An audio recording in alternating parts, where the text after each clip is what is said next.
America. So he was able to dress it up with let's get American-made shoes, but he was really, towing the line, get it? For New Balance, which was a main product. So there were moments like that. John McCain was helpful in those moments. And so was Carl Levin, because they were very good working partners. And John McCain was really pretty good at trying to squash the parochial nonsense when it got out of control. So what's the solution to that? Is it just more senators need to stick up and say, you know what, it's not about getting the money back home. There are bigger issues than this. We need to look at cutting down spending for the good of the nation? Or are there policy solutions that we need to look at instead? Well, if I were the Secretary of Defense, I would try to impact the decision making I would put into the RFPs for these systems. You can have pieces of this frame or this tank or whatever only located in no more than 12 states. I just do it on the front end. I would limit them from doing what they're doing, so they can't have 26 states that have a piece of the next manless warfighter or the next tank or the next Stryker vehicle or whatever it is that we're getting ready to buy a bunch of.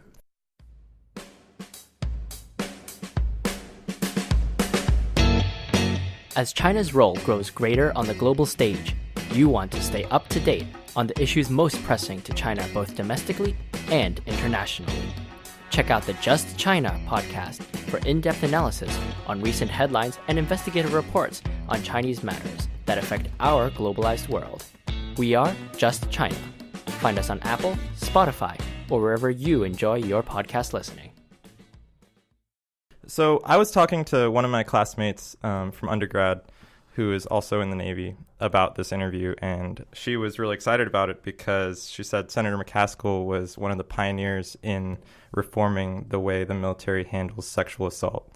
Talk about how you decided to take on that issue. Well, it's my background. I had certainly, the entire time I was in the Senate, no senator had tried more sexual assault cases than I had as a prosecutor. I knew this area of the law very well on the civilian side, and frankly, I was very familiar with the failures of the civil side.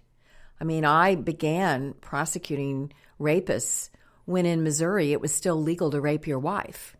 I mean, that's, I'm showing him that I'm older than dirt here, but it was, and where it was not uncommon for cases not to be filed because, a woman was on birth control, and therefore that must mean that she was promiscuous, and therefore that must mean we can't convict the guy, or maybe he didn't really do it. So I watched the civilian system make progress in fits and starts over 20 years and get better. Victims having support systems, cases taken more seriously, investigations, and the gathering of evidence in a more professional way.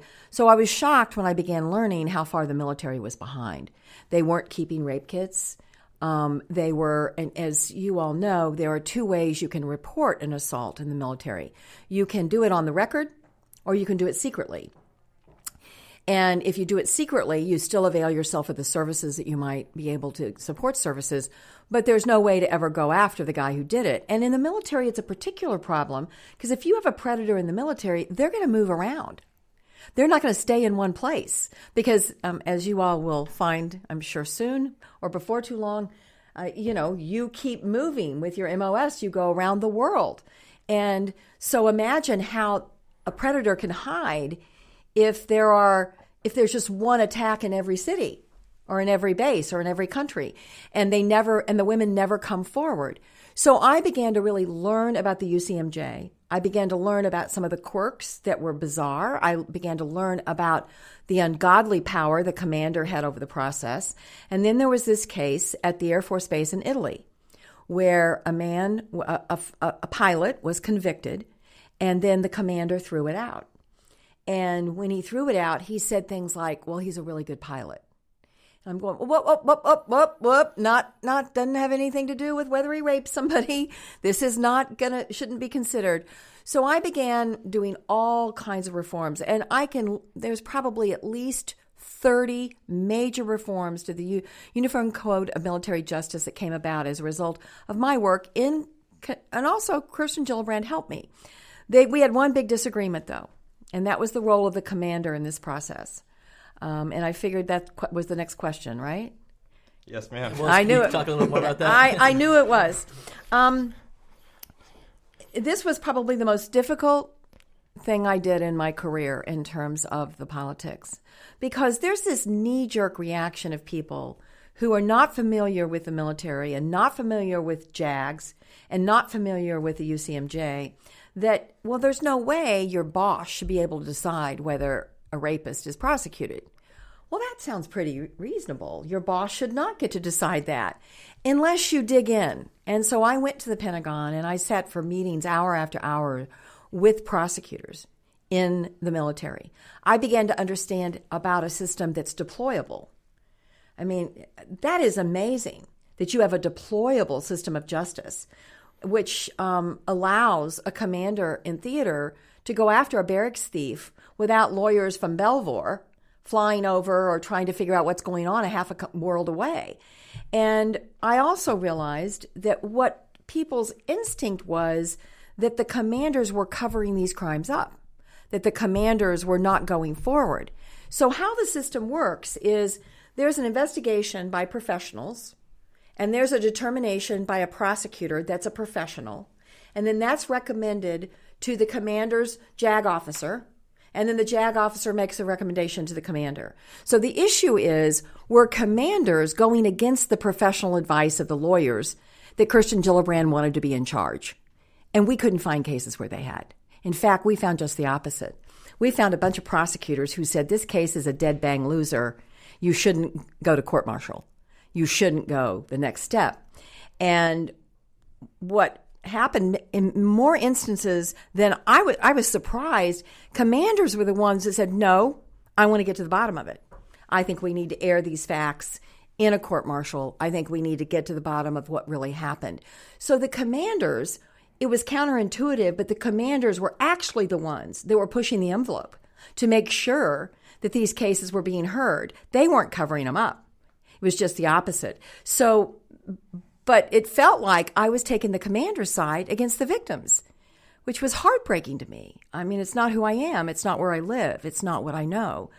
And every time we would counter their argument with facts, they'd move the goalposts. The first argument was, well, they did this in Israel and they did this in Canada. And then we looked. No more women came forward. There were no more cases prosecuted. There was no uptick in the efficacy of their systems after that. So we pointed all those facts out. Well, then they moved to the next, there's too much retaliation. And there is retaliation, but ironically, our surveys now show that the retaliation is not by the commander. It's by usually the sergeant or the peers. It's not the one making the decision as to whether cases go forward. So we've got a retaliation issue, but there was nothing in the proposal that Senator Gillibrand had that was going to change that. In fact, imagine if you're a victim. Imagine that you're stationed in Yemen, okay?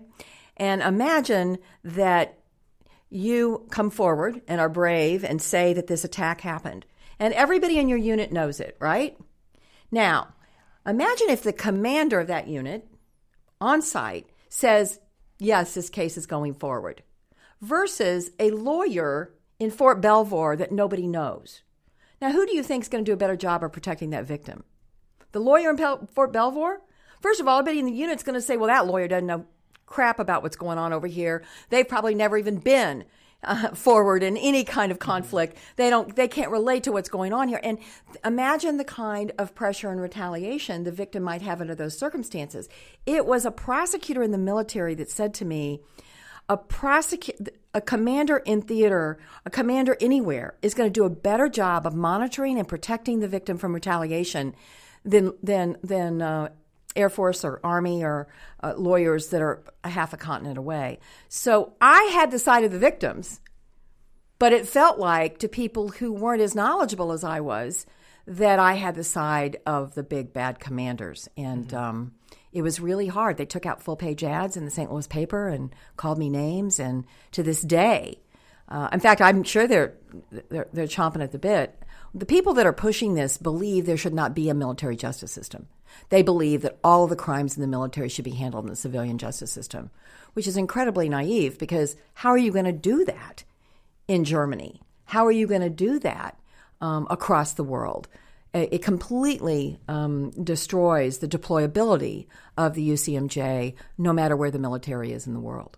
Right. Sorry for so long. No, that's all right. It doesn't lend itself to a soundbite. Yeah, definitely. It's complicated and hard. Yeah, we'd love to continue talking about it, but we're going to move on. In the last answer you gave just now, like, you brought up the hypothetical of a service member stationed in Yemen, and that lends itself to a whole other set of questions that a lot of people have about why is the military in places like Yemen. You broke with the majority of your colleagues, your Democratic colleagues, in 2017 when Rand Paul introduced the amendment to renegotiate the authorization for use of military force. And we were wondering what your decision-making process on that was and whether you think we need to think about the AUMF. Well, first of all, I think that there is a desperate need to update the AUMF. But here's the overarching problem, if I could take this from a bird's eye view. I mean, this is a little academic, but I'm here at an academic institution, so it fits. The challenge we have with our military and the war that we are engaged in on a global basis is that people in America are still thinking of conflicts in the context of a sovereign nation. They're thinking of, fighting Germany in World War II, or, the Italian army coming after us in World War II, or the Vietnam War, where we were in one country and there was one conflict and it was confined to that country. What we have now, since 9/11, is a recognized threat by our intelligence community that is worldwide and nobody wears a uniform. And it is an ideology. It's not a country. So how do you square that with an authorization of use of military force? And how do you square that with the rights that Americans have to not have their privacy violated or their rights violated if an American is in the UK and they're caught on a phone line with someone that is of interest within the terrorist network of either, you pick, it could be Taliban, it could be Al-Qaeda, it could be in your ISIS, it could be in your all of the above. Should we be listening to that American's phone call? Well, how about if that American is on American soil? Should we be gathering information from that person if they're talking to somebody who's a person of interest? It gets very complicated. And so that's why it's so hard for us to update this military force. How do you give the military and our intelligence community the bandwidth they need to go after people who are plotting against the West without violating constitutional norms and provide the oversight and the accountability that Congress is supposed to be providing if we are at war? So it is, if this were simple, it would have been updated by now. The reason it hasn't been updated by now is nobody can figure out how to do it in a way that works. And by the way, really smart people have been trying. Bob Corker's been trying. There have been a number of Ben Cardin has been trying, and Democrats and Republicans. Tim Kaine has worked his heart out on this because he feels so strongly that Congress needs to come back and update it. The conflict where I broke with my party after Trump got elected on selling weapons, particularly the weapon providing to Saudi as vis-a-vis Yemen, really came about because I allowed the Obama administration to do that. So did most of my Democratic colleagues. And the rationale for it then is identical to what it is now. So I was looking at this as, wait a minute, I'm for it when Obama wants it, I'm against it when Trump wants it. That's what's wrong with Washington. We shouldn't be making our decision on policy based on whether or not we like the president. I don't like the president. I think he is incompetent, irrational, a narcissist. I could go on and on about what a clown this guy is. But the bottom line is he was requesting the exact same thing the Obama administration requested.